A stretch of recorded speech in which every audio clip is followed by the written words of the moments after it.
Management support can be a finicky thing. They hire us to solve their safety problems, but at the same time, they don't really want to do what we tell them to do. They want to keep up the status quo, but they want to do it with no injuries. And this is where we get so frustrated and end up throwing up our hands and blaming lack of support. But maybe, just maybe, it's the way we're presenting it. Let me explain.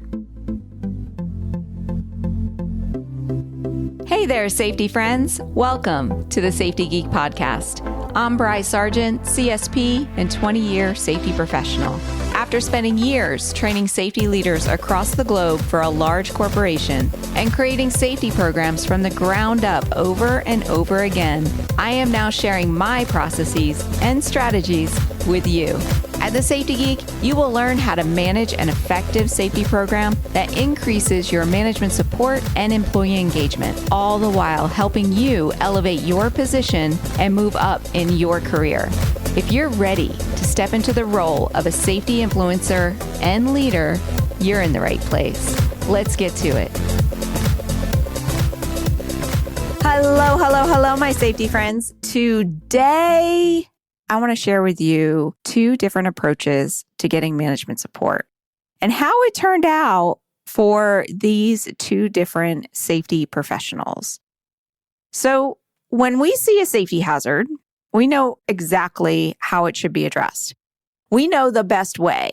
So we go to our management teams and we say, here's the problem. Here's how we need to fix it. You good with that? And most of the time, they're just going to say yes, right? Unless it's like something really big that's going to cost a fortune or it's going to really disrupt operations. They're just going to look at us like, you're the expert. Yeah, go ahead. And then when we actually go to do the work of this amazing idea that we had, that's when we start getting pushback because they didn't really understand everything that you were kind of addressing to them. So what I have found is that this approach, basically saying, here's the problem, this is how we fix it, you good with that? That is actually the root of the problem when it comes to management support issues. It's how we actually start that conversation and how we present the solution that can end up causing us problems when it comes to implementation time. So I want to share with you 2 stories that I have worked with people through.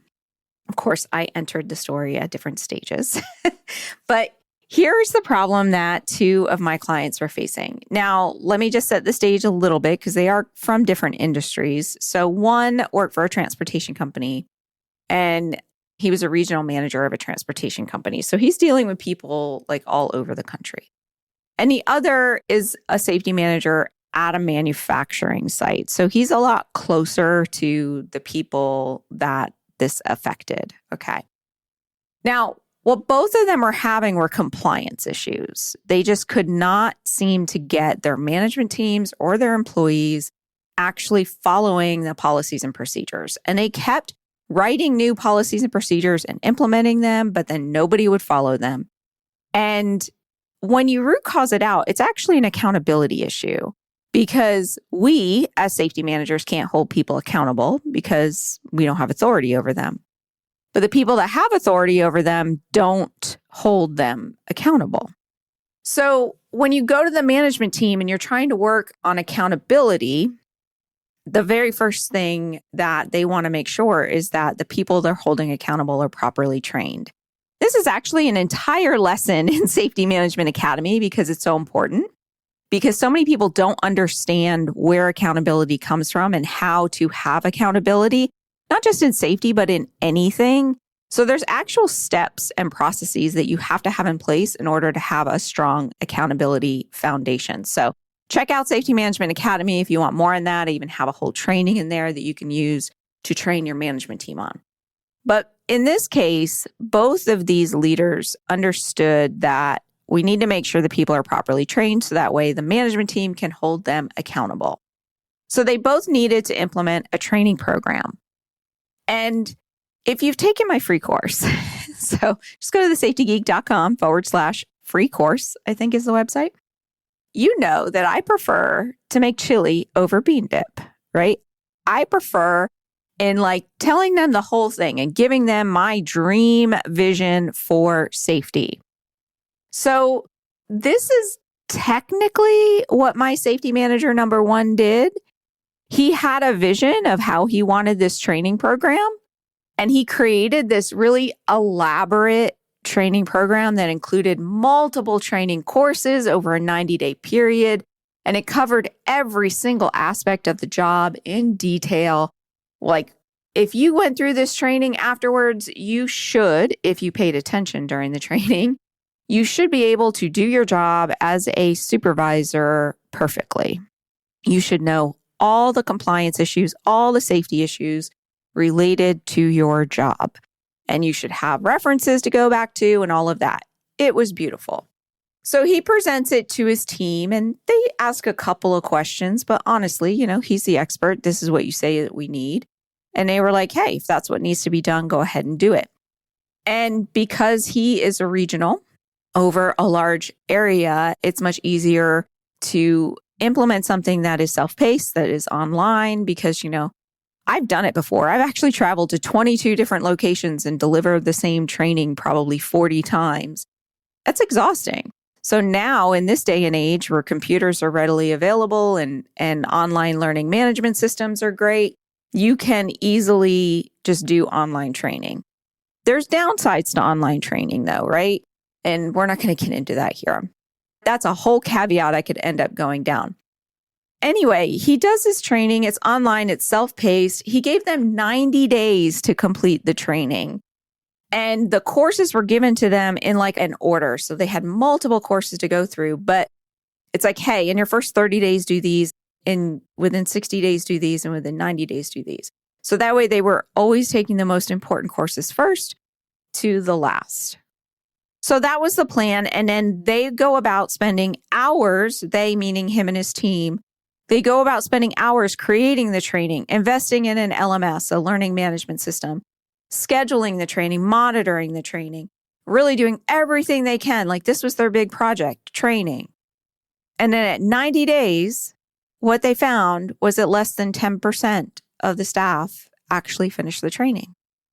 There was an accountability issue, which is what he had in the very beginning, right? They had to spend more time holding people accountable, not to policies and procedures like they originally wanted, holding them accountable to just complete the training so that way they know the policies and procedures. And months went by, and this was their entire focus every single week. Every week they're talking about getting the training done. But, he's in this corporate office and it has to be disseminated down to multiple locations. It gets hard to do, right? So it just consumed everything. And that compliance issue that originally brought this up continued while you're working on getting the training done so that way you can hold people accountable to the compliance issues.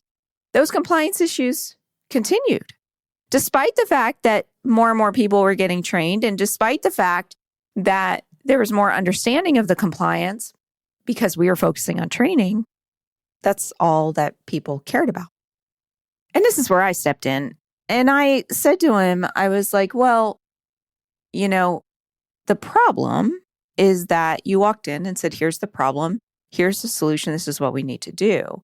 There's very little collaboration in the beginning. There was very little buy-in in the beginning. So this is why you're fighting it at the implementation stage.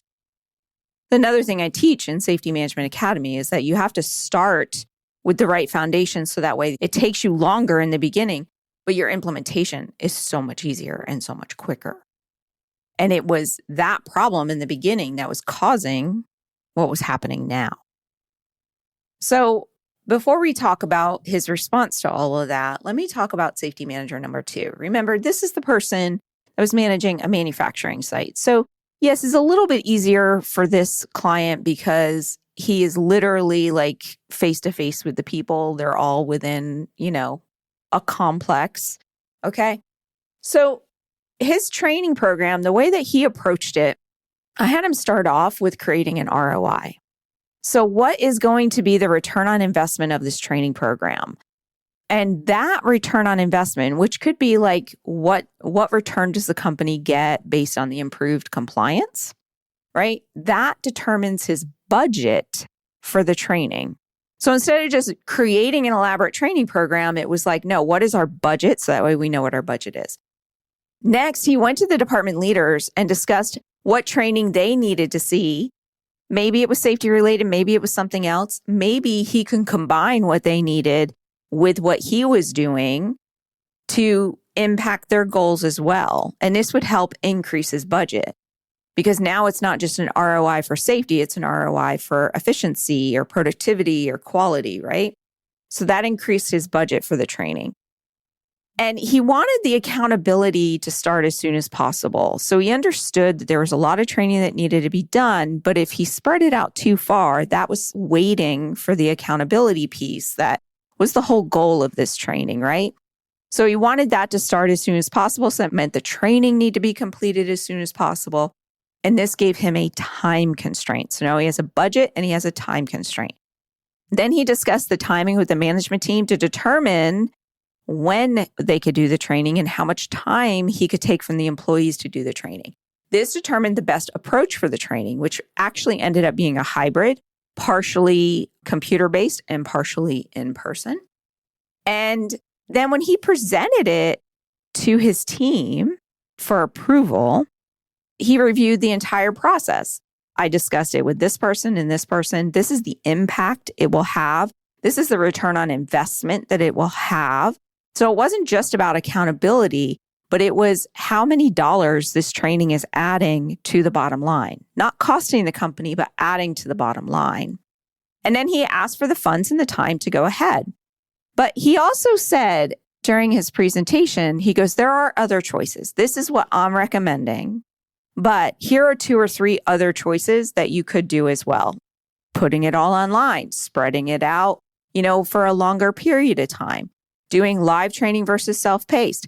So what he did with those 2 to 3 other choices is that he said, yes, these are available, but the difference between those and what I'm proposing is yada, yada, yada, right? It could have been, more cost. It could have been more time. It could have been you're spreading out when you're going to get the benefit. It could have been you're impacting different production schedules or something like that.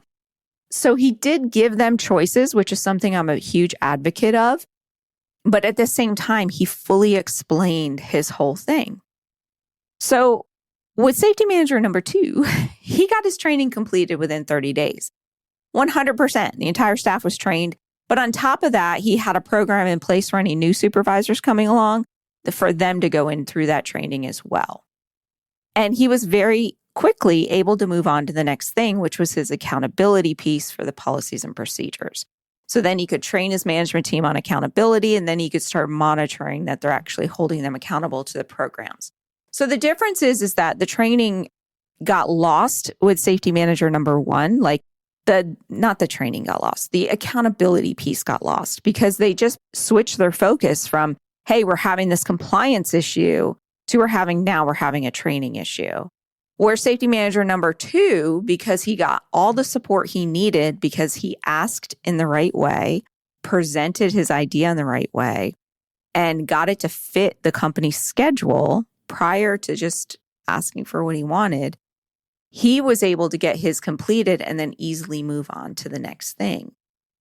Now, when I was working with the first client, one of my big things with him was about collaborating and how you approach things to begin with.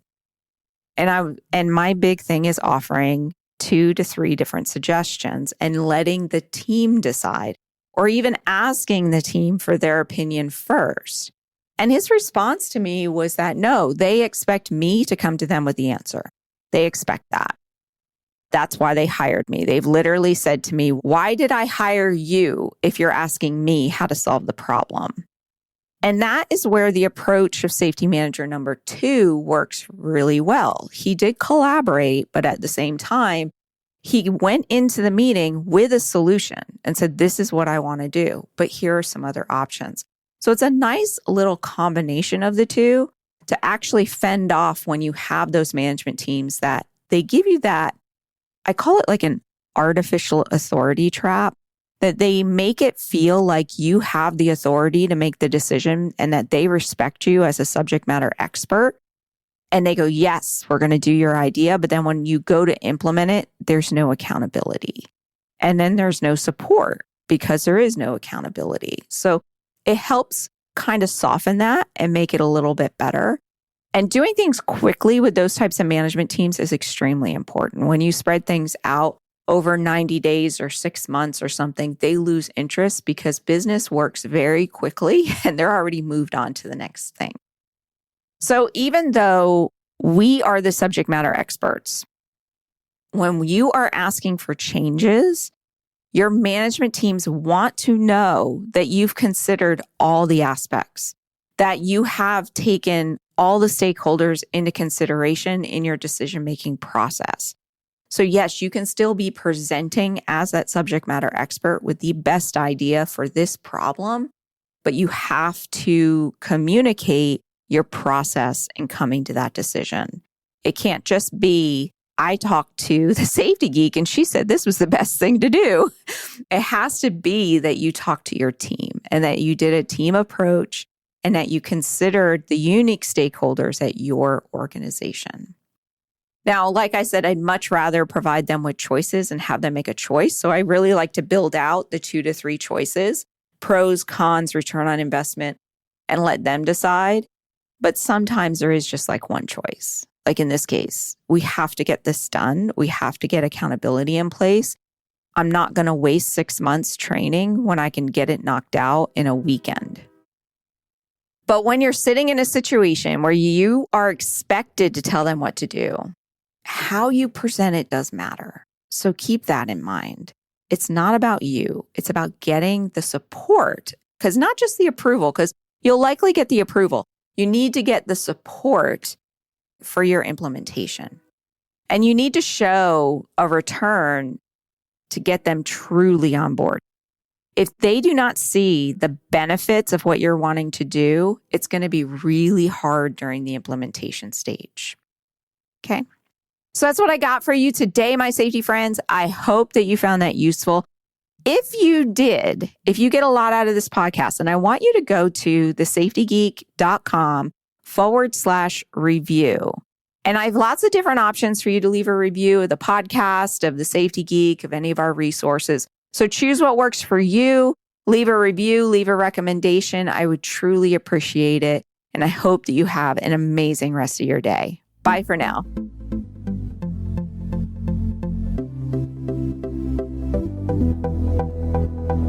Hey, if you're just getting started in safety, or you've been at this for a while and are hitting a roadblock, then I want to invite you to check out Safety Management Academy. This is my in-depth online course that not only teaches you the processes and strategies of an effective safety management program, but how to entwine management support and employee participation throughout your processes. Are you ready to finally understand exactly what you should be doing and ditch that safety police hat forever? Then you have got to join me and your fellow safety scholars over at Safety Management Academy. Just go to thesafetygeek.com/SMA to learn more and to get started.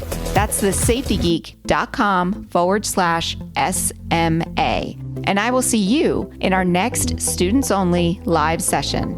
Bye for now.